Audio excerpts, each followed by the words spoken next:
You prefer to be alone. People notice it, they comment on it, they assume something must be wrong. But here's what they don't understand. It's not that you can't be around people, it's that you choose not to be around the wrong ones. There's a big difference, and psychology explains exactly why some people need solitude, not as an escape, but as a requirement. If this sounds like you, keep watching, because most of what you're about to hear, nobody ever told you. Quick question before we go deeper. Do you feel more like yourself when you're with people, or when you're alone? Be honest in the comments. Your answer reveals more about your psychology than you think. Part 1. Most people confuse two very different things. Loneliness is wanting connection and not having it. Preferring to be alone is having the option, and choosing silence instead. These are not the same, but the world treats them like they are. You eat lunch alone. Something must be wrong. You leave a party early. You're being rude. You don't reply to a text for a few hours. People assume you're upset. But none of that is true. You're not avoiding people. You're filtering them. And most people don't have that filter.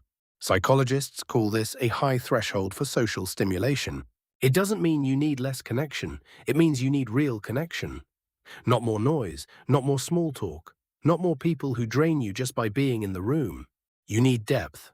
And depth is rare, so you wait for it. And while you wait, you're comfortable being alone. That's not a flaw, that's awareness. Part 2. Here's something nobody talks about. Social interaction is not free, it costs energy. Every conversation requires your brain to process facial expressions, tone of voice, body language, unspoken expectations, all at the same time. Most people handle this automatically, but some people process more, not because they're weaker, because their brain is picking up more information per second than the average person. Psychologists call this sensory processing sensitivity. You don't just hear what someone says, you notice how they said it. You catch what they didn't say. You feel the shift in energy when someone's mood changes, even before they know it themselves. And after a few hours of this, you're not just tired, you're depleted, completely empty. The only way to recharge is silence, not a different group of people, not a quieter bar. Silence, real, uninterrupted silence. And if you've ever come home from a social event and felt like you needed an entire day to recover, this is why. Your brain was never resting, it was working overtime the entire time. Part 3. Here's the biggest misconception. People assume that if you prefer to be alone, you must be afraid of social situations. Shy, awkward, anxious. But that's almost never true. You can hold a conversation. You can read a room better than most people in it. You can connect deeply with someone, when you choose to. The key word is choose. Because before you invest your time in someone, your brain is already asking questions. Is this person genuine? Will this conversation drain me or give me something? Can I actually be myself here, or do I have to perform? And if the answer is no, you pull back, quietly, without drama. Not because you think you're better than anyone. Because you've learned that forcing connection with the wrong people costs more than being alone ever does. But here's what people don't see. The ones you do let in. They get a version of you that nobody else knows. Unfiltered, expressive, fully present. The people who call you quiet have simply never earned access to that side of you. If any of this sounds familiar, stay with me. Because the next part explains something about your past that you've probably never connected to your need for solitude. And if someone came to mind while listening, send them this video. Sometimes people spend years thinking something is wrong with them. One video can change that. Part 4. Not everyone who prefers to be alone was born this way. Some people learned it. They grew up in homes where being around people meant being watched, criticized, corrected, emotionally drained. And slowly, without even realizing it, they figured out that the safest place in the world was their own space. Their own thoughts. Their own silence. At first, it was survival. But over time, it became preference. Solitude stopped being where they hid. It became where they healed. Psychologists call this adaptive withdrawal. Your mind creates distance from environments that caused pain.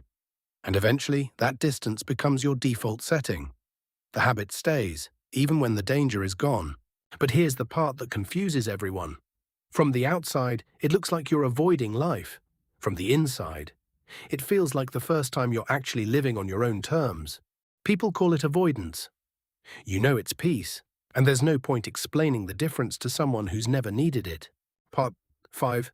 People look at you sitting alone and think you're doing nothing. You're not. Your mind is running. You're replaying a conversation from 3 days ago, imagining one that hasn't happened yet, working through a problem that nobody asked you to solve. But you can't stop, because that's how your brain works. Psychologists call this a rich inner life, and it's one of the strongest markers of creativity, self-awareness, and emotional depth. The reason you don't always need people around is simple. Your internal world gives you more than most external interactions ever could. This is also why small talk feels unbearable. It's not that you think you're too good for it. It's that your brain is wired for depth. Going from your own thoughts to, "So, nice weather today," feels like switching from a novel to a grocery list. The format just doesn't match, and instead of pretending it does, you'd rather stay quiet. Not because you have nothing to say, because nothing worth saying is being asked. Part 6. Most people treat their social energy like it's unlimited. They say yes to everything. They fill every evening. They pack every weekend, and by Friday they feel hollow inside, but they don't know why. You figured this out early. Energy is not infinite. Every interaction either fills you up or drains you. And you've learned, sometimes painfully, which ones do what. So you say no more often. You leave earlier. You keep your circle small. Not because you're antisocial, because you've done the math. 3 real connections will always mean more than 30 surface-level ones. 1 honest conversation outweighs 100 empty ones. People call it isolation. You call it intention. And there's a reason your peace feels more valuable than their approval. Part 7. Here's what most people get completely wrong. They see someone who spends time alone, and they assume weakness. Fragile, avoidant, maybe even broken. But sitting with yourself, no distractions, no noise, no one telling you how to feel, is one of the hardest things a human being can do.